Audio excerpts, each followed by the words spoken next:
김정재 국민의힘 의원, 이소영 더불어민주당 의원과 이야기를 이어가도록 하겠습니다. 두 분 어서 오십시오. 김정재 의원님, 윤석열 대통령 아랍에미리트 순방 국빈 방문 중인데 말이죠. 상당히 37조 원 엄청난 돈을 유치하고 우리 부대 장병들을 또 만났고 김건희 여사도 공식 일정에 동행을 했네요. 네.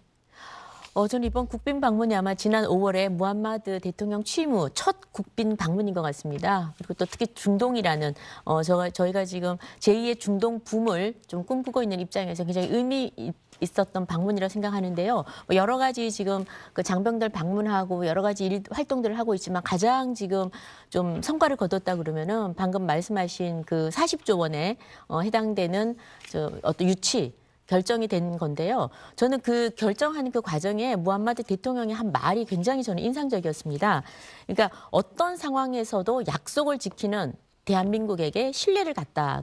그런 얘기를 했거든요. 이때 그 신뢰를 하는 것은 기업들이 지난 코로나 상황에서도 어떤 계약을 맺으면 단 한치의 오차도 없이 그 계약을 어떤 상황을 다 뚫어내고 이걸 다 지켰다는 겁니다. 그래서 굉장히 신뢰가 하나하나 차곡차곡 쌓였고 여기에 대해서 이번에 그 대통령 그 순방단이 경제인들과 함께 가서 또 외교적으로 뒷받침해주는 그야말로 기업과 정부가 하나 되는 그래서 맺은 그 결실이 아닌가 그런 생각이 들었고 특히나 그 또 무함마드 대통령이 제2의 그 마음의 고향이다. 그래서 꼭 방한하겠다 이렇게 약속을 했는데요. 저희가 지금 경제적으로 굉장히 어렵습니다. 그래서 해외에서 저희가 좀 어떤 경제적 좀 출구를 좀 탈출구 아니죠. 해외 이제 투자라든지 이런 출구를 좀 찾아야 되는데 이번에 이 그 아랍에미레이트 방문이 그 성과를 낼 수 있는 첫 번째 또 단추를 낄 수 있는 좋은 기회가 아닌가 싶습니다. 예. 이소영 의원 어떻습니까? 우리 정상이 해외에 방문하고 투자를 유치한다. 이건 역대 대통령들마다 늘 강조해 오고 국민들에게 이러한 성과가 있었습니다라고 국민들에게 알렸던 부분 아니겠습니까? 굉장히 필요하고 중요한 부분이죠. 이번에 윤석열 대통령 해외 순방 과정에서 우리 기업들의 해외 수주를 많이 지원하고 또 큰 성과를 가져오기를 바라는 마음입니다. 네. 네, 짧게 말씀해 주셨고요. 이번에 아랍에미리트 순방 기간 37조 원에 해당하는 투자를 아랍에미리트 측이 약속을 했다. 이번 순방에 동행했던 우리 정부 관계자들도 상당히 놀랄 정도의 액수였다고 하는데 말이죠. 두 정상이 어떤 부분에서 양해각서를 체결했는지 한번 볼까요? 전략적 에너지 관계 강화, 전략적 방위산업 협력, 전략적 투자 파트너십, 국제 공동 비축 사업, 한 UAE 우주 협력, 중소기업 및 혁신 분야 협력. 이 중동에 위치한 국가 가운데 말이죠. 우리와 우호적인 관계를 맺은 나라들도 있고 우리가 좀 소원한 국가들도 있고요. 또 우리가 방문하기가 쉽지 않은 나라들도 분명히 있는데 이소영 의원님 한번 생각을 해보세요. 문재인 정부 때도 아랍에미리트라는 나라가 여러 차례 우리 정상회담의 파트너였기도 하고 임종석 전 비서실장이 갑자기 아랍에미리트 특사로 파견돼서 이게 도대체 무슨 일 때문에 간 거지? 아크 부대 장병들 격려하러 간다고 하는데 그건 좀 이상해. 알고 봤더니 이전 정부에서 맺었던 군사 협정에 어떤 아랍에미리트 측이 상당히 서운해할 만한 내용이 있어서 그거를 수정해 나가겠다는 약속을 하러 갔던 것 아니냐. 이게 나중에 알려지기도 하지 않았습니까? 아랍에미리트라는 국가는 어쨌든 중동 지역 국가들 가운데 우리와 상당히 우호적이다. 이번에도 다시 한번 확인된 것 같아요. 맞습니다. 사실은 아랍에미리트하고의 외교적인 우호 관계는 굉장히 오랫동안 긴 시간의 노력으로 쌓아 올려져 왔던 것이고요.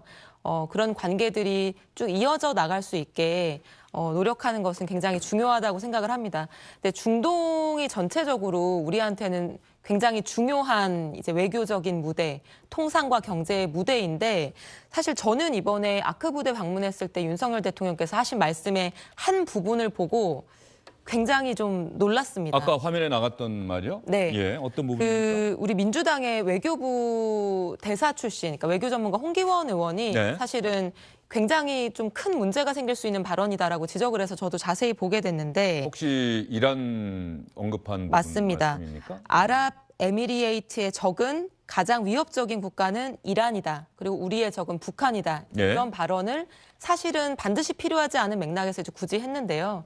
북한이 우리의 적이다라고 하는 거를 굳이 거기까지 가서 한 것도 의아하지만 사실 이란이라고 하는 국가가 그 우리하고는 2016년 박근혜 대통령 국빈 방문 이후에 포괄적 파트너십 공동성명을 채택한 우리하고는 공식적인 우호 협력국입니다. 네. 그런데 우리가 파병한 아크 부대에 가서 우리 형제국의 안보는 우리의 안보고 아랍에미리트의 적은 이란이다. 이렇게 얘기한 것 자체가 이 아랍에미리트의 적인 이란으로부터 우리 우호국을 방어하기 위해서 파병한 거다라고 하는 메시지로 사실 이란 국민들이나 국가에 대해서는 읽힐 수 있기 때문에 사실 외교라고 하는 것이 한 국가, 한 상대방하고만 하는 것이 아니라 외교의 상대방은 너무나 많지 않습니까? 어떤 한 국가하고 신뢰를 형성하는 것도 중요하지만 기존의 신뢰를 가지고 있는 국가하고의 그 우호 관계를 깨지 않는 것도 굉장히 중요한 일인 것이거든요. 그래서 굳이 누가 적이고 누가 누구의 편이고 사실 이런 얘기는 외교 현장에서는 극히 조심해야 되는 부분인데 사실 이런 부분은 조금은 성급하거나 좀 숙고하지 못한 부분이 아닐까 하는 우려가 들었습니다. 예, 이소영 의원이 지적하신 바로 그 부분, 발언의 그 부분에 대해서 김정재 의원은 어떻게 또 말씀하시겠습니까? 네, 충분히 숙고해야 될 부분이라고 생각합니다. 네. 뭐 저희가 지금 대중국 관계도 마찬가지인데요. 저희가 지금 미국 관계 또 일본 관계를 중시하다 보면 또 대중국과의 소원한 관계 이런 것들 때문에 외교에 있어서는 정말 한마디 한마디가 굉장히 중요한데 아마 이번에 이 맥락은 아랍에미레이트에서 어떻게 생각하면 머나먼 이국 땅, 특히 또 중동에서 고생하고 있는 우리 아크 부대 대원들에게 여기에 왜 왔는지에 대한 이유를 좀 더 명확하게 설명하고 또 특히 아랍에미리트와 우리가 어떤 군사적으로도 이렇게 혈맹 관계다라는 걸 좀 강조하기 위해서 하신 말씀이어서 그쪽으로 좀 방점을 찍었으면 합니다. 그래서 지금 해외에 가 있는 파병된 그 군인들에게는 사실 이 대통령이 와서 격려하는 게 큰 힘이 되거든요. 그래서 그 힘이 되는 차원에서 좀 봐줬으면 하는 그런 입장입니다. 네. 네. 최근 이란은 월드컵 때도 이란 선수들의 어떤 행보를 통해서 보도가 되긴 했습니다만 그 자국 내 어떤 인권 탄압 문제 이런 것 때문에 사실 국제적인 좀 비판을 받고 있는 상황이고 뭐 이런 어떤 분위기 속에서 윤석열 대통령이 장병들을 격려하는 차원에서 이야기한 것이다라고 정부에서는 설명을 하고 있는데 이란 측에서 혹시 항의가 들어올 가능성이 있느냐라고 외교부 측에 기자들이 물어봤더니 아직까지는 없다 이렇게 이야기를 하고 있는데 또 항상 이란하고도 또 우리가 또 외교를 계속 해 가야 하는 부분이다 보니까 김정재 의원도 그 부분도 좀 더 염두에 두고 생각하고 발언을 하는 게 좋겠다 이런 취지이신 거죠? 뭐 어떤 예. 국가든지 간에 예. 완전 뭐 적성국 적대국 이외에는 저희가 아까 그런 그 박근혜 대통령 때도 그런 관계가 있기 때문에 그런 모든 거 맥락을 좀 고려해서 발언은 해야 되겠죠. 근데 이번 발언은 그 군 장병 격려 차원에서 했다고 보아주시면 되겠습니다. 예. 예. 근데 이제 군 장병 격려 차원에서 말을 했다고 하더라도요. 사실 이렇게 불필요하게 긴장 관계와 적대 관계를 강화하는 발언은 이제 한 국가의 수반으로서는 또 외교의 당사자로 이제 간 입장에서 옳지 않은 거라고 보이고요. 사실 아크 부대 자체가 군사적인 협력이나 우호 증진을 위해서 파병된 이제 곳이지 않습니까? 그래서 그런 측면에서도 조금은 맥락에 맞지 않는 발언이었다 이렇게 생각을 합니다. 사실 윤석열 대통령 부부의 이번 아크 부대 장병들 만난 것 아마 문재인 대통령 2018년 아랍에미리트 순방 이후에 아마 5년 만일 겁니다. 거의 5년 만에 이루어진 일인데 그때도 기억나시죠? 김정숙 여사도 아마 그때 문재인 대통령과 함께 아크 부대 장병들 만나서 어깨도 두드리고 앉기도 하면서 격려했던 장면이 기억이 나는데 그때 네. 화면 잠깐 볼까요? 김정숙 여사도 똑같이 아크 부대 장병들 군복을 입고 현재 브리핑을 받고 있는 장면이 나가고 있고요. 문재인 대통령 당시에 저런 장면들이 문재인 대통령 지지자들한테는 상당히 열광적인 반응을 얻어냈었죠. 또 특수부대 출신이고 네. 낙하도 많이 했다고 해서 당시에 그런 사진들이 젊은 시절 사진이 많이 나왔었는데 5년 전 화면이 나가고 있고요. 또 당시 장병들도 문재인 대통령 부부 만나서 안아주고 함께 기념 사진도 찍고 셀피도 찍고 하면서 5년 만에 문재인 대통령 부부 5년 전 문재인 대통령 부부에 이어서 이번에는 윤석열 대통령 부부가 또 아크부대 장병들 만나서 격려했다는 그 소식까지 여러분께 전해드렸습니다. 자, 김건희 여사도 이제 뭐 외국 순방할 때마다 공식 일정 함께 하고, 그리고 얼마 전에 대구 서문시장 방문하면서 당시에 이 자리에 나왔던 패널들이 다 그런 얘기를 했어요. 이제 대통령 부인으로서 공식적인 일정을 하겠다는 선언이나 다름없다. 앞으로는 새해 들어서는 그런 공식적인 일정들을 적극적으로 수행해 나가지 않겠느냐, 뭐 이런 얘기도 했었는데 말이죠. 네, 저는 공식 일정을 사실 하는 것이 맞고, 또 피할래야 피할 수가 없는 위치가 대통령의 부인으로서의 위치라고 생각을 합니다. 그래서 이번에도 지금 아랍에미레이트에도 저렇게 예전에 5년 전 문재인 대통령 부부께서 함께 가셨듯이 이번에도 함께 갔는데요. 오히려 저런데 함께 가지 않은 것이 또 이상해 보일 수 있습니다. 네. 그래서 공식적인 방문은 자연스럽게 부부가 같이 가야 될 곳은 저는 가야 된다고 보고요. 해외 어떤 곳에 가더라도 또 영부인으로서 챙겨야 될 소소한 것들이 많습니다. 그래서 지난번에 저희가 캄보디아인가요? 네. 예, 거기에서도 그랬었고, 또 이번에도 또 여군들 방문해서 또 격려하는 것도 그렇고, 또 뭐 시장이라든지 좀 여성들이 좀 더 친근하게 접근할 수 있는데, 그리고 또 대통령께서 세세하게 챙기지 못하는 곳은 좀 따뜻한 손길로 어루만져 주는 것도 그 대통령 부인으로서 역할이 아닌가 생각을 합니다. 지난해 11월에 있었던 동남아시아 순방, 뭐 당시 MBC 기자들 네. 대통령 전용기 탑승 배제한 조치에 이어서 또 민주당의 장경태 의원 같은 경우는 뭐 빈곤 포르노 이렇게 또 강하게 비판하면서 또 정치권의 논란이 있지 않았습니까? 아마 민주당으로서도 대통령 부인 김건희 여사의 어떤 이런 일정 소화 이런 장면도 지켜보면서 그때보다는 더 신중하게 조심스럽게 접근하지 않을까 하는 생각도 좀 들어요.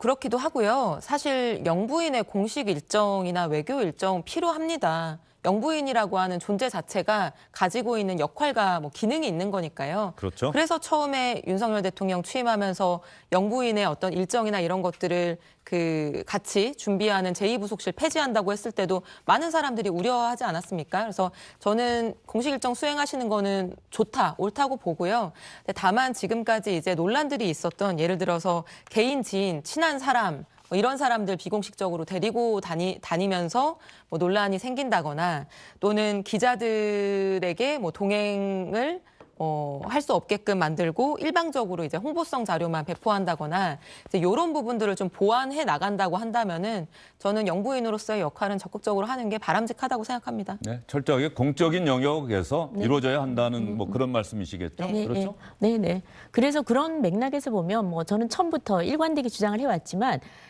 그렇게 지금 공적인 부분에서 제대로 역할을 수행하려고 그러면 오히려 제2부속실 제대로 좀 마련해서 했으면 하는데, 뭐 대통령께서 그렇게 아직은 하지 않겠다고 하니 좀 더 기다려봐야 될 것 같습니다. 예, 네. 김건희 여사 관련돼서 이야기를 나누고 있는데, 그러니까 첫 순방 때 이제 이런 논란이 있었죠. 뭐 대통령실의 공식 직원이 아닌 사람이 네. 대통령 전용기를 같이 타고 갔다. 그런데 그런저런 일련의 과정을 거쳐가면서 이제 지금의 대통령실도 새해 들어서는 뭐 그러한 논란들을 재현하지 않겠다. 이건 분명히 해야겠죠. 네, 앞으로는. 당연히 그래야죠. 예. 당연히 그러고 그때도 아마 또 미숙한 부분도 저는 발견이 됐다고 봐요. 그리고 제2부속실에서 제2부속실이 없기 때문에 그런 아주 디테일한 것까지 다 챙기지 못한 그런 미숙함은 분명히 있었고, 그러나 그 뭐 의도나 이런 것들이 뭐 사적 어떤 권력을 행사한다든지 이런 거는 없었지만, 행위의 결과가 그런 거 오해를 충분히 유발할 수 있다면 그런 거는 당연히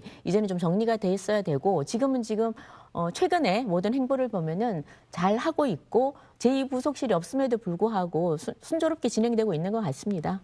네. 지금 화면에 윤석열 대통령과 김건희 여사 모습이 나오는데, 특히 김건희 여사가 이른바 중동 지역을 방문할 때 항상 그 해당 지역의 문화와 풍습 이런 부분들을 늘 염두에 두고 머리를 가리는 저걸 샤일라라고 또 샤일라. 부른다고 네, 하는데, 뭐 저거 부분들은 역대 김정숙 여사나 또 박근혜 전 네, 네. 대통령도 늘 중동 지역 방문할 때는 저런 부분에 늘 유의하곤 했었죠.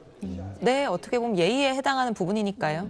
예. 아마 사진 보면서 저 부분 또 이렇게 눈에 들어왔다고 하는 분들이 많을 거예요. 예. 저희 의원들도 중동에 가면 샤일라 네. 저거를 다 합니다. 저희도. 여성 의원들은? 예, 저희 여성 의원들 저도 갈 때 했었고요. 예의죠. 예. 대사관 측에서 이렇게 안내를 해줍니까? 가기 전에 저희가 벌써 대사관 측에서 이 안내를 미리 한국에서 받고 가고요. 그 상대국에 대한 예의이기 때문에 저희가 공식적인 일정은 항상 하고 있습니다. 예. 예. 그게 이제 김건희 여사 영부인의 옷차림과 하나하나 너무 이제 외모적인 부분에 우리가 뭐 집중하고 평가하고 코멘트하고 이러는 것 자체가 사실은 어떤 국격의 측면에서도 좋은 부분은 아니라고 생각이 듭니다. 그래서 그 뭐 샤일라를 쓰는 거에 대해서는 뭐 관행에 가까울 정도의 외교 예의인 것이고요. 사실은 이제 지난번 그때 이제 유럽 방문 때였던 것 같은데 뭐 수천만 원짜리의 뭐 고가의 액세서리를 하고 이제 결국에는 그게 뭐 지인한테 현지 지인한테 빌린 것이다 뭐 이런 논란까지 벌어질 정도로 어떻게 보면 이제 무엇을 입었고 무엇을 썼고 이런 것들이 순방 때마다 이제 너무 과도한 그 주의가 집중되게 되는데 대통령실에서도 이런 방향으로 논란이 가지 않도록 조금 자중하실 필요가 있는 것 같고 또 언론이나 이제 상대당 정치인들 같은 경우에도 그런 부분에 대해서는 조금 자중하는 게 필요하지 않을까 싶습니다. 사실 이소영 의원님 말씀에 또 동의하시는 분도 많을 것이고요. 그러나 또 역대 김정수 여사 때나 박근혜 전 대통령 때나 사실 또 우리 국민이나 시청자분들이 또 저런 모습 사진이나 영상 나오면은 또 주목하는 것도 또 분명한 사실이고요.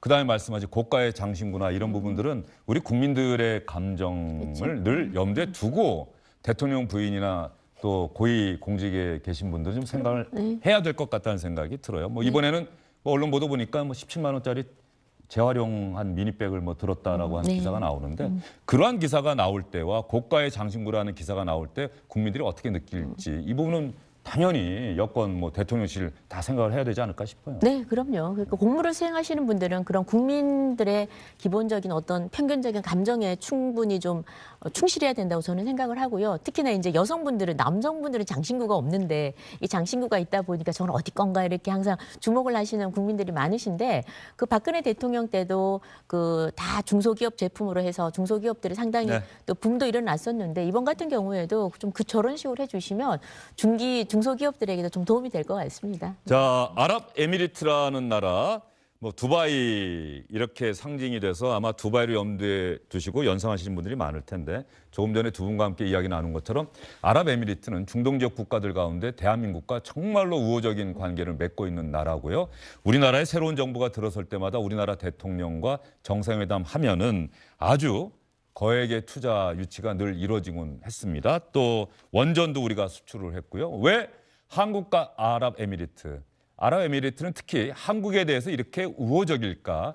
저희가 궁금했습니다. 그래서 중동 지역 전문가에게 물어봤습니다.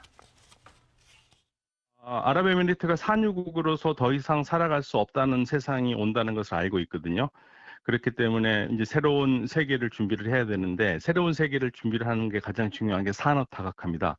산업 다각화를 하려면 물건만 사와서 되는 게 아니고 자국의 산업을 발전시켜야 되는데 자국의 산업을 발전시키면서 같이 갈 수 있는 유일한 나라가 한국인 거죠. 왜냐하면 다른 나라들은 물건을 팔거나 지어주기는 하지만 기술 이전을 해주지는 않거든요. 그러나 우리는 기꺼이 기술을 이전을 하면서 UAE가 손을 잡고 앞을 나가기 때문에 UAE로서는 한국의 이러한 산업기술과 협조가 UAE에게는 가장 중요한 거기 때문에 UAE에게 가장 지금 현재 좋은 친구는 한국입니다. 그래서 우리와 관계를 더 좋게 가지려고 하는 거죠. 자, 전문가의 분석은 아랍에미리트도 석유 말고 다른 것도 이제 팔고 살아야 한다. 그럴 수밖에 없는 국면인데 그럴 경우에 산업을 다각화하기 위해서는 다른 나라의 기술을 이전받아야 하는데 다른 나라들은 물건, 제품 수출하는 데 혈안이 돼 있지 기술 이전에는 적극적이지 않다. 그런데 대한민국은 아랍에미리트에 기꺼이 기술까지 이전해주는 나라다. 따라서 아랍에미리트 측에서는 대한민국이 상당히 좋은 친구일 수밖에 없는 것이다. 기술까지 선뜻 이전해주는 그렇기 때문에 이렇게 좋은 관계가 유지되고 있는 것이다. 이런 전문가의 분석까지 여러분께 전해드렸습니다.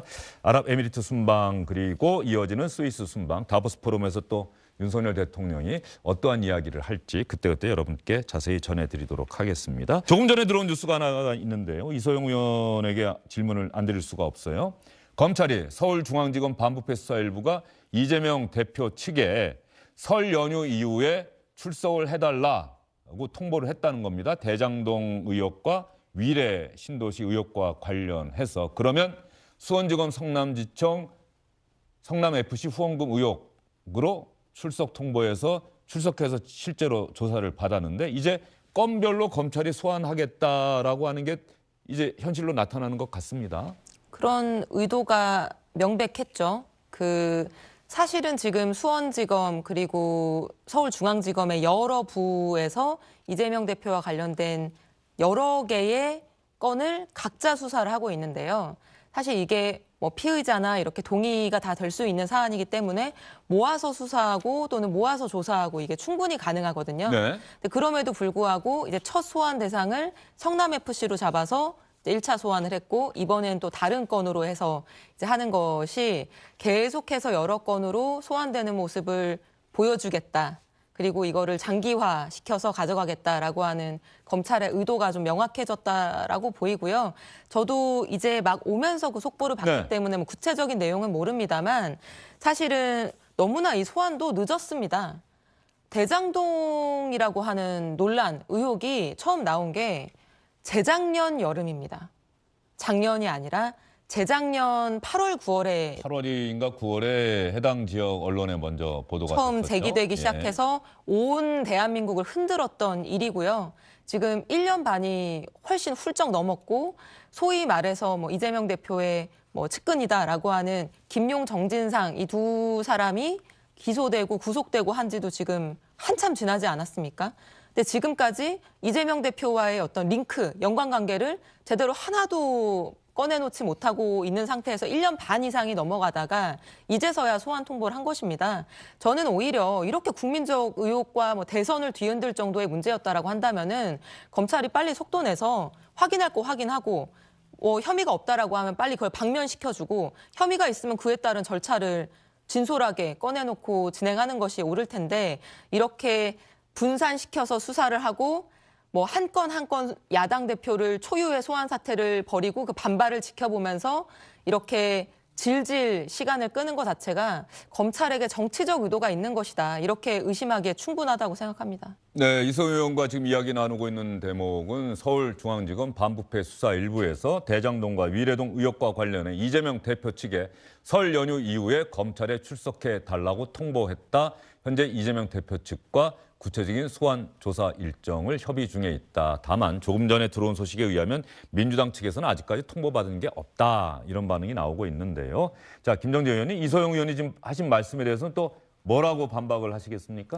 반박이라고 보다는 온 국민들이 이미 다 알고 있고 뭐 당연한 처사라고 생각할 텐데 대장동 사건에 대해서는 성남시의 시장이 최종 결재권자라는 거 다 알고 있습니다. 그런데 지금 그분이 또 대통령 후보로 나오셨고 그다음에 국회의원이 되셨고 또 당의 대표가 되셨어요. 이렇게 지금 그래서 저희가 뭐 방탄국회 이런 얘기도 계속 하고 있는데 지금 이런 거물급 정치인을 함부로 소환을 할 수가 없습니다.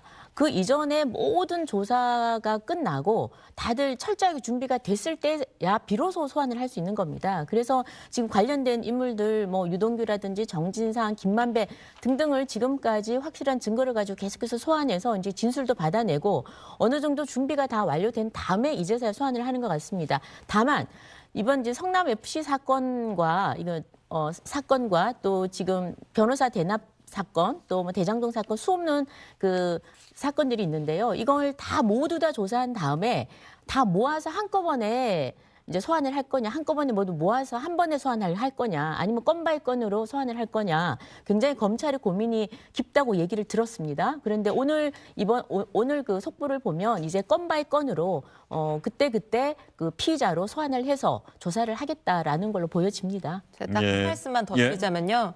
원래 설 밥상에 무엇을 올리느냐 하는 우리가 얘기를 많이 하지 않습니까? 네. 그 설 밥상에 뭐를 올릴 거냐 이거 항상 정치인들이 하는 고민인데요.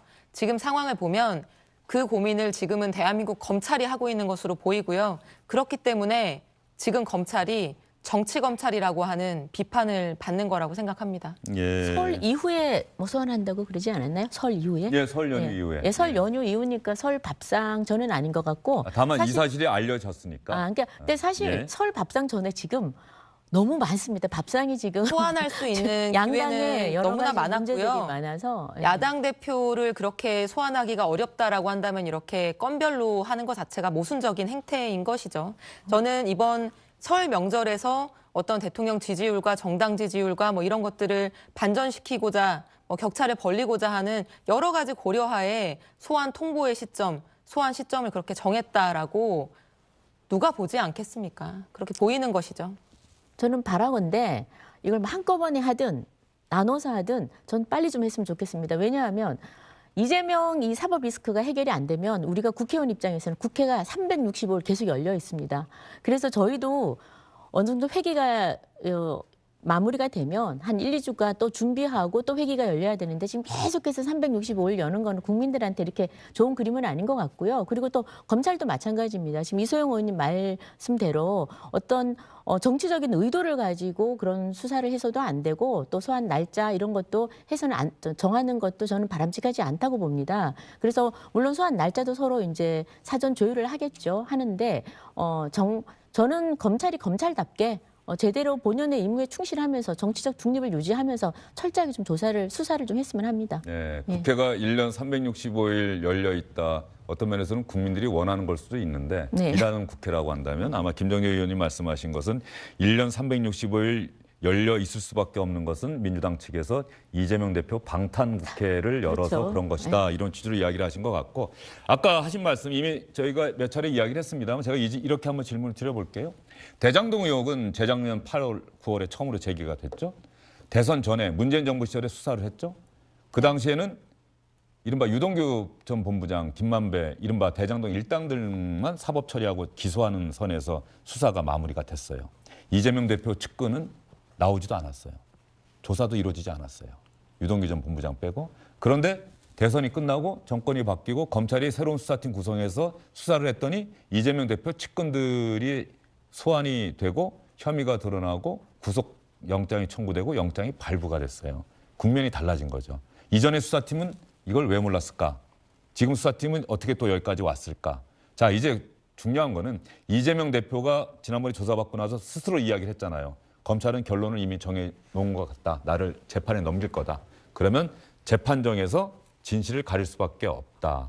대장동도 아마 갔다 와서는 그러한 또 생각을 가지지 않을까 싶은데 제가 길게 말씀드린 이유는 검찰의 수사가 이전 검찰의 수사가 옳으냐 지금 검찰의 수사가 옳으냐 이거 분명히 아마 시간이 지나면 결론이 날 겁니다. 판단이 내려질 거예요. 이재명 대표의 사법적인 유죄 무죄 여부도 재판을 통해서 분명히 드러나지 않겠습니까? 시간이 흐른다면. 그렇습니다. 그 결과에 따라서는 어느 쪽이 국민에게 사과를 해야 될지 어느 쪽이 또 국민들의 비판을 받게 될지 현재로서는 잘 모르겠어요. 다만 검찰은 대단히 공세적이고 민주당과 이재명 대표 측도 대단히 공세적이라는 것. 현재 상황은 그렇다는 것 아니겠습니까? 그렇습니다. 그러니까 무엇이라도 그게 어떤 비리 그리고 위법을 행한 것이 있다라고 한다면은 그게 뭐 야당 대표 아니라 야당 대표 할아버지라고 하더라도 단군 할아버지라고 하더라도 네. 당연히 그에 대한 책임을 져야 되는 것이죠. 거기에 대해서 방어하고 방탄하는 거는 국민들이 절대 허용하지 않을 겁니다.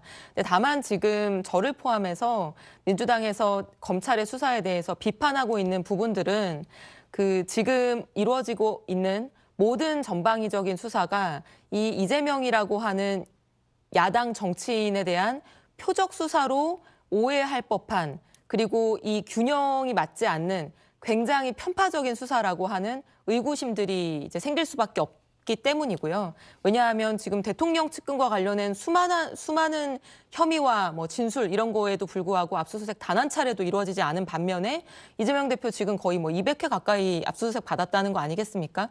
그래서 이런 점이 편파적이고 그리고 두 번째는 지금까지도 저는 김용 씨든 정진상 씨든 뭐 자세히 잘 알지도 못하고 그분들의 변호인도 아니지만 네. 그분들의 주장에 의하더라도 그리고 언론에 나온 내용에 의하더라도 지금 명확한 증거는 아직 나온 것이 없다는 것입니다.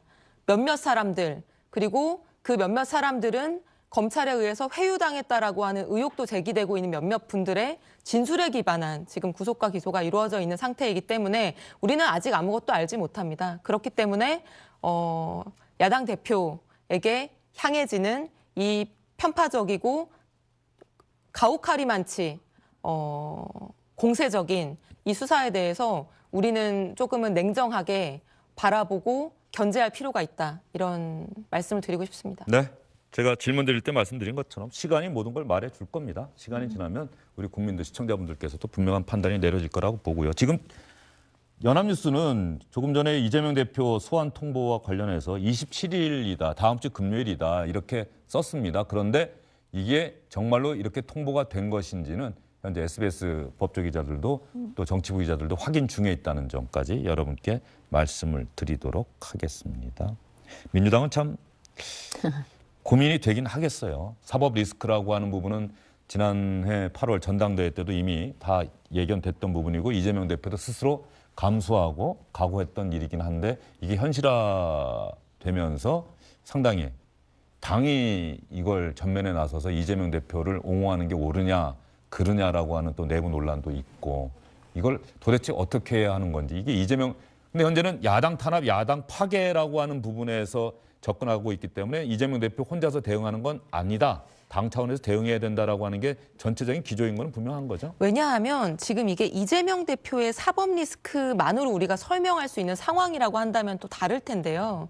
지금 중앙지검의 그 반부패 인력들이 전부 민주당 인사들을 수사하고 있습니다. 이재명 대표뿐만 아닙니다. 네. 그리고 이게 뭐 저는 통계로 확인한 적은 없지만 문재인 대통령 청와대에서 근무했던 사람 몇 명 중에 한 명이 지금 수사 대상이 되고 소환을 받고 있다고 얘기할 정도로 단순히 어떤 개인 비리, 돈과 관련된 문제 이런 것들이 아니라 모든 정책 판단에 대해서까지도 지금 사법적인 잣대를 들이대고 형사 책임을 물으려고 시도하고 있는 것이 윤석열 정부 하에서의 검찰의 모습입니다. 그렇기 때문에 단순히 이게 어떤 개인의 어떤 가지고 있는 형사 리스크뿐만 아니라 검찰총장, 검사 출신의 대통령이 배출되고 그 대통령이 정부의 핵심 주요 인사를 대부분 검사들로 채우고 소위 말하는 검찰공화국이라고 하는 것이 등장한 것인데 이 검찰공화국이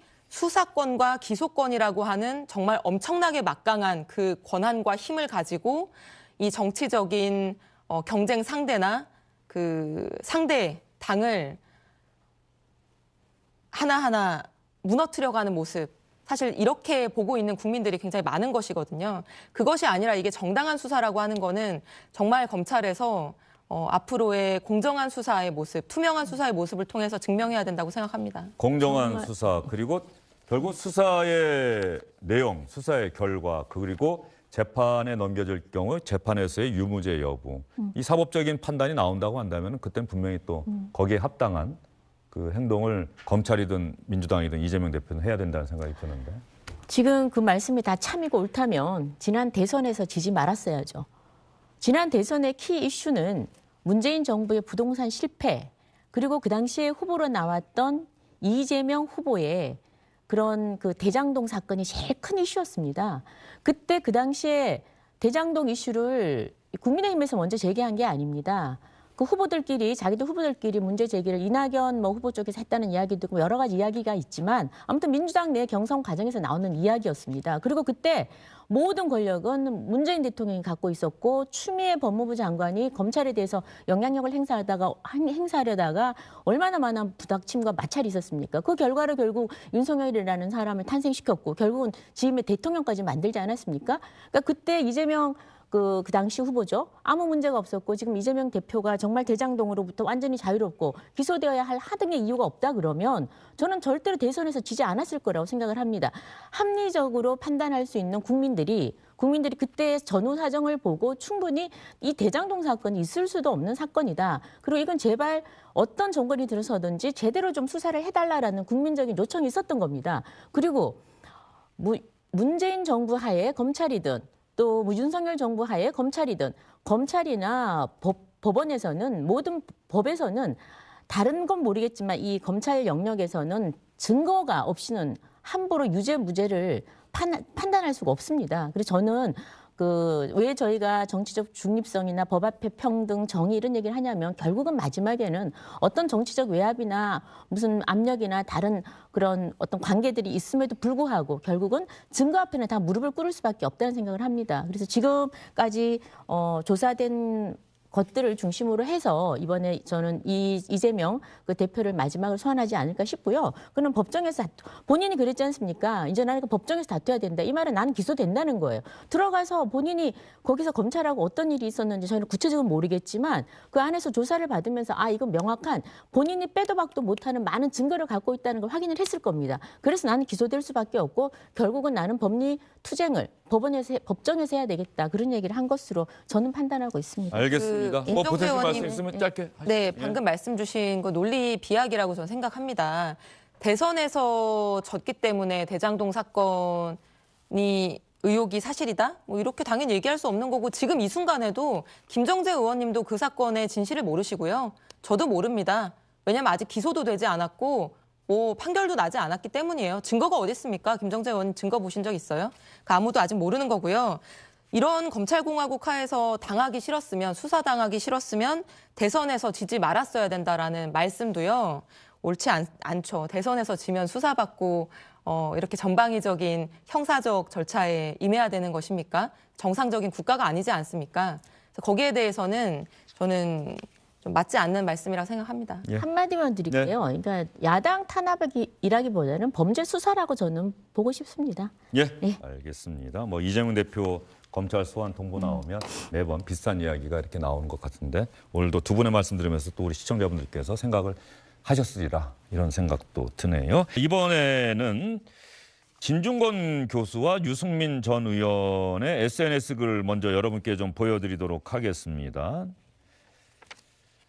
유승민 전 의원, 권력에 취해 제정신이 아니다. 일제시대냐 군사 독재 시절이냐 여기가 북한이냐.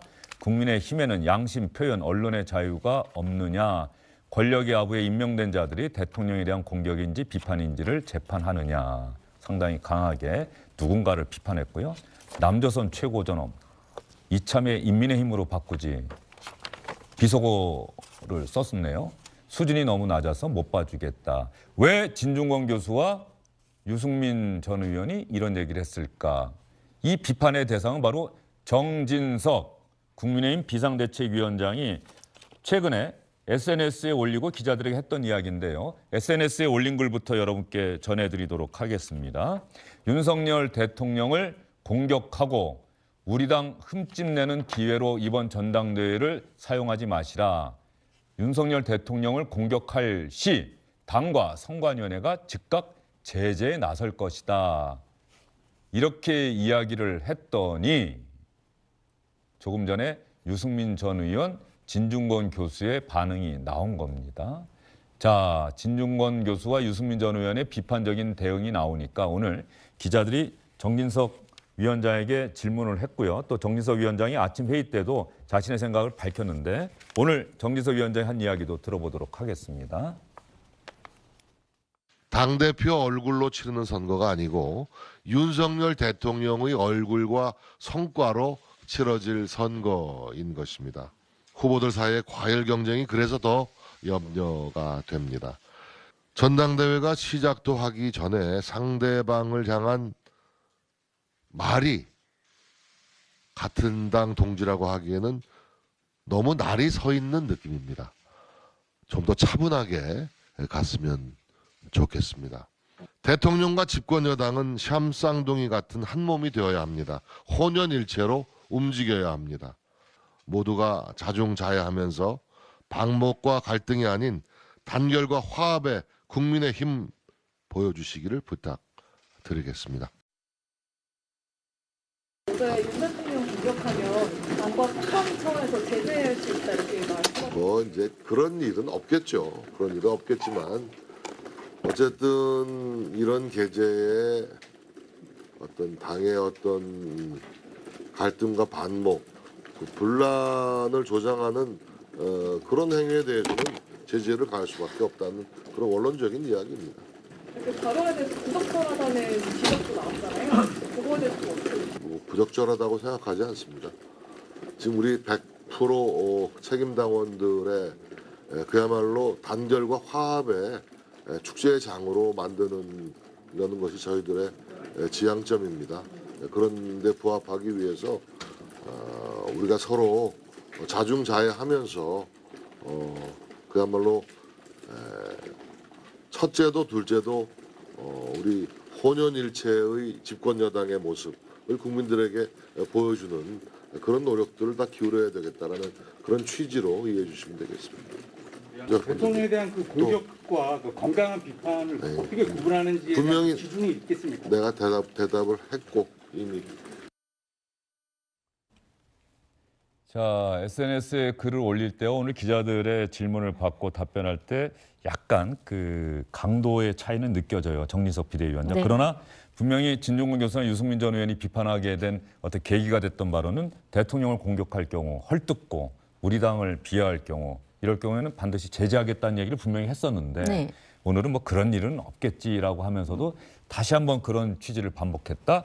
그랬더니 진중권 교수가 차라리 인민의힘으로 당명을 바꿔라 이런 식으로 비판을 했단 말이에요. 김정재 의원님 지금 국민의힘에 몸담고 계시고 네. 이른바 친윤계로 분류가 되시는데 어떻게 답변하시겠습니까? 먼저 친윤계는 저희 당에 뭐 요즘 친박 친이 갈등이 사실은 사라졌습니다. 그래서 대통령 선거를 도운 모든 분들 전 친윤이라고 생각을 합니다. 다만 이제 그 당시에 그 이준석 대표가 뭐 윤핵관이라는 단어를 해서 부정적으로 계속 이미지를 더 씌워서 네. 불편하게 쓰이는 이제 분이 있는데 국민들이 시청자들이 이제 윤핵관 아주 뭐 예, 이제 그냥 상용어가 그거는 됐어요. 제가 좀 예. 친윤이 뭐 절대 다수여서 그런 얘기를 먼저 드리고요. 두 번째는 그 정진석 대표가 이 했던 말에 대한 맥락을 좀 이해를 할 필요가 네. 있을 것 같아요. 이게 전당대회입니다. 전당대회.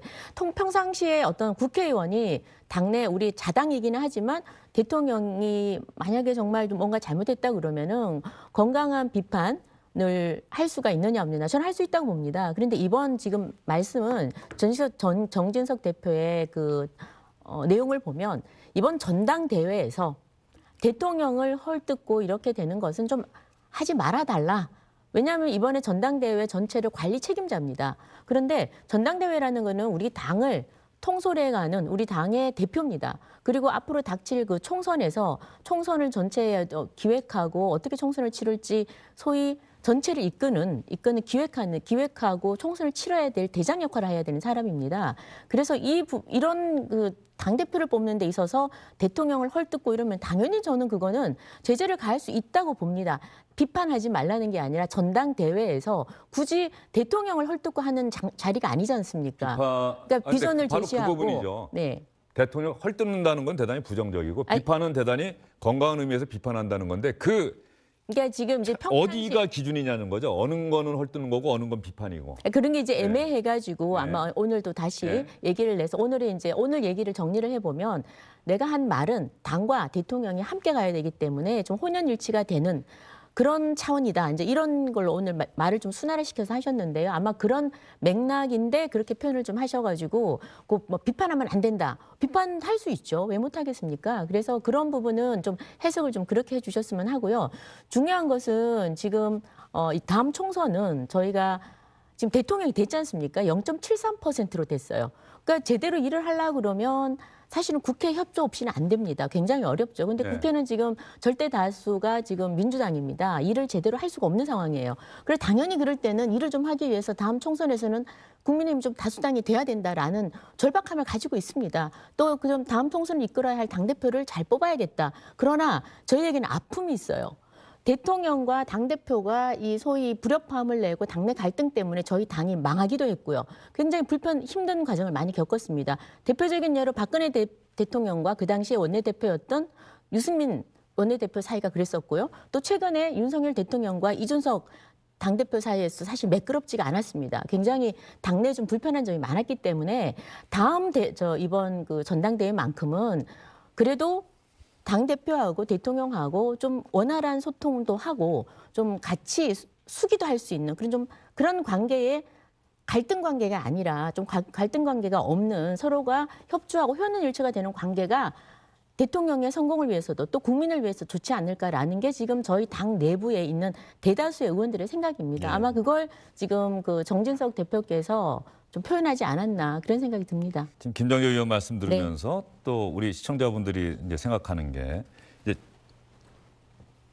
대표를 뽑는 규칙을 바꿨잖아요. 네. 여론조사 30% 있던 거를 없애고 당원들의 투표만 100%. 그러니까 일반적인 분석은 유승민 전 의원이 일반 여론조사에서는 늘 1등으로 나오니까 유승민 전 의원을 배제하기 위한 것 아니냐라고 하는 그런 이제 분석이 하나 나왔고요.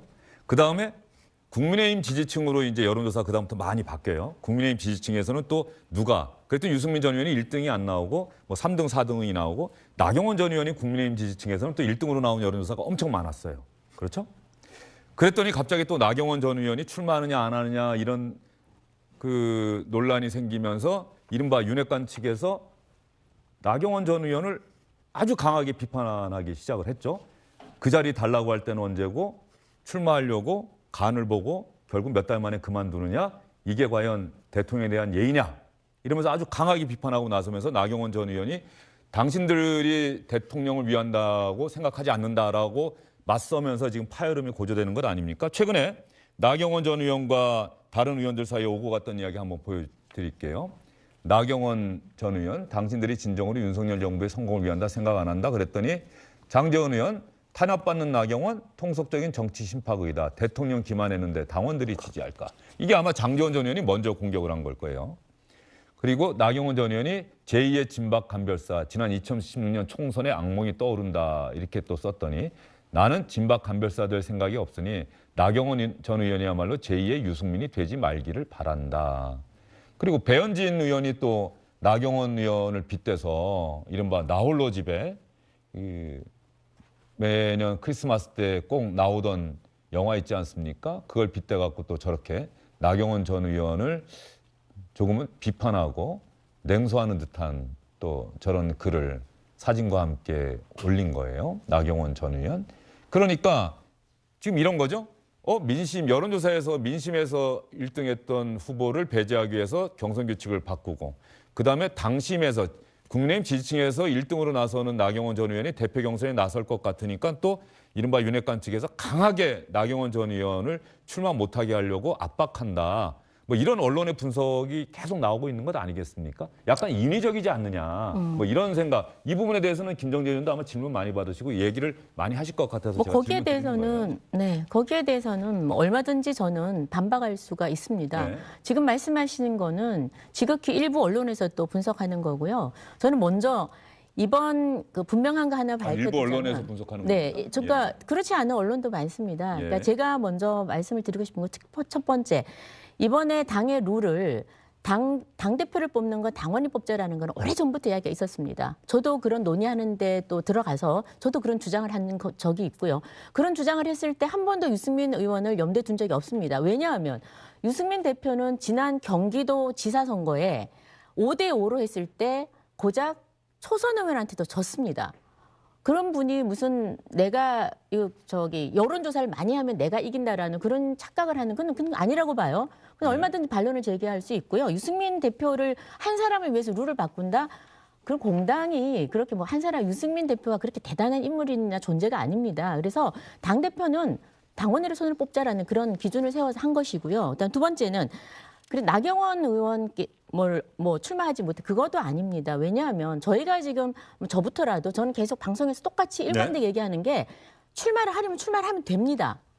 출마의 변을 내고 내가 이런 일로 출마를 하겠다 이렇게 하면 됩니다. 다만 아쉬운 점은 출마의 생각이 그렇게 있었다라면은 작년 10월 달에 이렇게 장관직을 본인이 하지 말았어야 됩니다. 그때도 이미 당대표 전대에 대한 이야기는 충분히 당내에서 많았었거든요. 그래서 그리고 그 향후에 보면은 그 장관직은 수행하지 않고 계속해서 그 장관직의 이름을 달고 강연하러 다녀요. 당협에 다니고 계속해서 본인 정치 활동만 하는 겁니다. 그럼에도 불구하고 출마를 하고 싶으면 출마 선언하고 장관직 그만두고 그다음 출마 선언을 하면 됩니다. 그런데 그렇게 하지도 않았습니다. 그리고 좀 전에 장제원 의원은 먼저 도발을 했다고 그랬는데 그게 아니고요. 이번에 다 아시겠지만 본인의 장관급이죠. 장관급인데 저출산 고령화 이제 부위원장이었습니다. 위원장이 대통령이고요.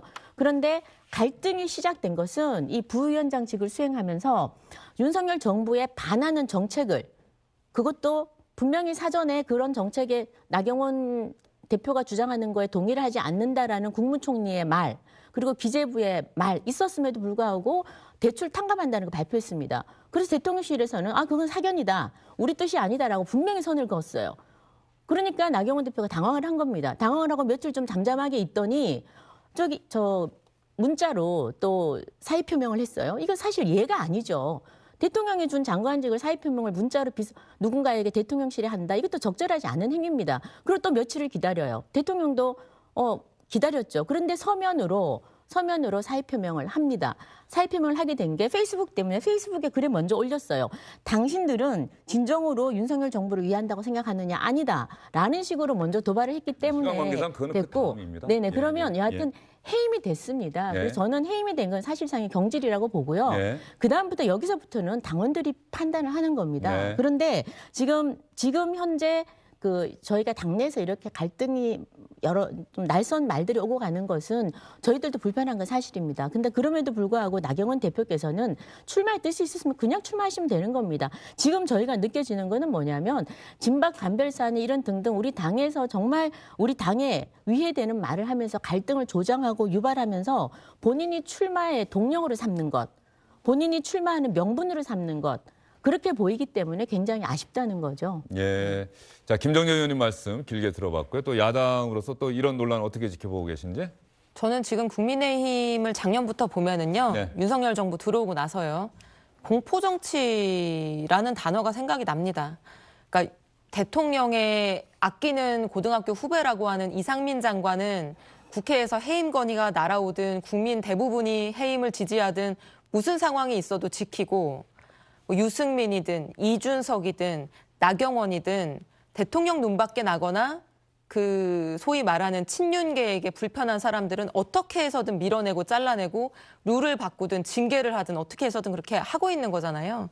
그러니까 그게 그 국민의힘의 내부 의원들에게도 사실은 공포를 만들어내고 있는 거 아닌가라고 사실 보이고, 작년에 이준석 대표가 양두구육이라고 하는 사자성어 썼다고 징계받았었잖아요. 당원권 정지 1년 추가로 받고 이제 당대표에서 그때 쫓겨나는 계기가 됐었는데, 저는 이런 점들 보면서 이번에도 정진석 비대위원장이 대통령 공격하거나 우리 당 흠집내는 사람들 즉각 제재하겠다, 지금 이 발언을 어제 한 거 아니겠습니까? 근데 그런 것들 보면 자유민주주의를 수호하는 게 제1과제라고 하는 보수정당에서 윤석열 대통령은 무슨 연설만 하면 자유라고 하는 단어를 수십 번씩 얘기하는데, 이런 작은 비판도 참지 못하고 사자성어 하나 견디지를 못해서 정치인들을 말 못하게 제재한다. 이게 참 좀 모순적이라는 생각이 들고요. 당내 선거든 당 밖의 선거든 선거라고 하는 건 기본적으로 경쟁이고, 상대보다 내가 낫다는 것을 강조해서 경쟁 우위를, 상대적 우위를 점하는 것입니다.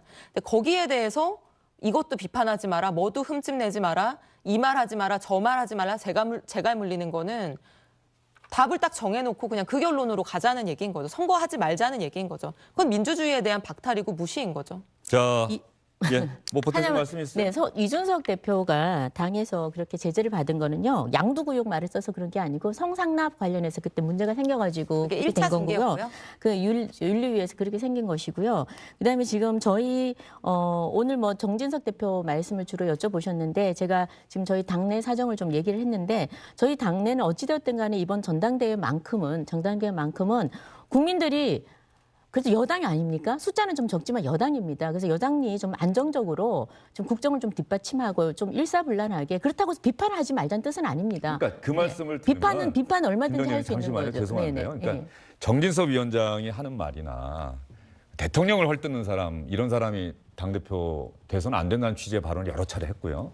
김정재 의원도 이 말씀하시는 거, 그러니까 시청자들이 보면은 뭔가 이미 후보들 중에 저기에 합당한 누군가가 있는 거구나라는 생각을 하지 않겠어요? 너무 그 이야기가 자주 나오니까. 전당대회는 당원들이 선출하는 거고, 그럼요. 당원들이 선택하는 건데, 지도부에 계신 분들이나 또 이런 김정재 의원이 방송에 나오셔서 그 이야기를 자꾸 하면 저거 뭔가 이렇게 사전에 친윤계라고 하는 분들은 어떤 후보를 이미 마음속에 다 두고 자꾸 저 얘기하고 있는 건가? 그리고 어떤 사람은 안 된다고 자꾸 이렇게 치는 건가? 이런 생각을 하시지 않을까? 이런 생각이 들어서 제가 질문 드리는 거예요. 네, 예. 충분히 그런 예. 생각을 할 수 있는데 예. 제가 드리고 싶은 말씀은 제가 누구를 지지한다 할지라도 방송에 나와서 그런 얘기를 할 수는 없죠. 예. 근데 다만 저희 당에 나름 다들 트라우마가 있습니다. 아픔이 있는 거죠. 그러니까 당원들이 민주당도 마찬가지고 민주당도 왜 이재명 대표에 대해서 찬반이 없겠습니까? 아니 그러나 의원들이 다들 그걸 공개적으로 얘기를 하지 않지 않습니까? 이유는 하나입니다. 이재명이 옳아서가 아닙니다. 당내가 갈등과 분열로 가는 것만큼은 좋은 모습으로 비치지 않는다라는 것 때문이고요. 저희 당도 마찬가지인 것이 당원들이 가장 싫어하는 게 대한민국 사람들은 사실 싸움하고 불구경을 좋아합니다. 그럼에도 불구하고 당내에서 싸우고 갈등하고 이러는 것 케이스는 굉장히 거부감이 많습니다. 그래서 또 거기에 대해서 당원들이 떠나는 모습을 우리가 많이 목도를 했었고요. 그래서 적어도 내부적으로 치열하게 논쟁하고 또 경쟁도 선의 경쟁 당연히 해야겠죠. 치열하게 논쟁하고 이런 거는 좋겠지만 좀 상대에 대해서 지나치게 헐뜯고 비판하고 특히 대통령에 대해서 우리가 헐뜯고 비판하면서 내가 자기 정치를 해서는 정부 여당으로서는 그건 좀 문제가 있지 않나라는 생각은 저는 개인적으로 합니다. 제가 제 정치하려고 제 잘나려고 그럼 제가 그냥 하면 되는 거예요. 이게 유승민 대표처럼 그냥 대통령 공격하면서 할 말 하면서 하시면 되는 거예요. 그런데 나경원 대표님은 지금 해임을 당했어요. 그런데 나 대통령을 정말 너무 존경하고 뭐 성과도 칭찬을 막 해요. 그러면서 소위 대통령을 지지하려는 그런 친윤 세력들은 갈라치기를 하고 대통령과 갈라치기를 하고 비판을 하고 있단 말입니다. 그래서 저는 그런 것도 좀 멈추시고 그냥 정말 출마하고 싶으면 당장 오늘이라도 당당하게 비전을 내세우고 출마하시면 되는 겁니다. 그래서 대통령을 우리 당을 갈등을 유발시켜서 본인 선거에 좀 출마의 변으로 사용하지 말았으면 하는 그런 생각을 하는 거예요. 알겠습니다. 나경원 전 의원이 오늘 뭐 출마 여부에 대해서 자신의 생각을 밝히는지 모르겠는데 뭐 조금 전에 SNS에 뭐 글을 또 올렸다고 하는데 어떤 글 사진 올렸는지 한번 잠깐 볼까요? 오늘은 전직 대통령들 묘역을 차례로 찾아뵀다. 그리고 독립유공자 묘역, 무명용사 묘역도 둘러보았다고 하면서 그 사진을 쫙 올렸네요. 그때 아마 보좌진들이 같이 가서 저 사진을 또 찍었겠죠. 그래서 그 사진을 또 올린 것이고. 나경원 전 의원은 글쎄요. 흐름상으로는 출마할 수밖에 없는 흐름으로 가는 것 아닌가요? 그러니까 본인 네. 그 페이스북에는 네. 사색의 시간을 가지려고 네. 떠납니다인데 사색의 시간을 가지는 건지 아니면 사진을 찍으러 다니는 건지 네, 잘 사진의 모르겠습니다. 시간인지. 사진의 시간인지 예. 사색의 시간인지는 예. 모르겠는데 예. 저는 출마해도 좋습니다. 예. 당당하게 출마하시면 됩니다. 그렇죠. 예, 그렇죠. 저는 그게 좋습니다. 뭐 전당대회가 열리면 당대표에 자격 있으면 누구나 다 나갈 수는 있는 네. 거니까요. 예. 왜 웃으세요? 재밌어서요. 예. 알겠습니다. 나경원 전 의원이 또 그리고 무소의 뿔처럼 혼자서 가라 또 스님 만났더니 그 윤석열 대통령 부부가 지난 대선 때 또 방문했던 그 사찰을 찾았더니 그 사찰에 가서 주지 스님이 또 무소의 뿔처럼 가라 이런 말씀해 주셨다고 SNS에 올렸는데 언제쯤 나경원 전 의원이 결정을 내리게 될지 과연 어떤 후보들이 최종적으로 국민의힘 당대표 경선에 나서게 될지 나경원, 유승민 두 정치인이 대표 경선에 출마하게 될지 계속해서 관심을 갖고 지켜보도록 하겠습니다. 오늘 김정리 의원님 좀 질문을 많이 드려서 말씀을 많이 하셨어요. 네. 아마 시청자분들께서 말씀을 잘 들으셨을 거고요. 네, 이소영 님도 오늘 고생 많으셨습니다. 감사합니다. 감사합니다.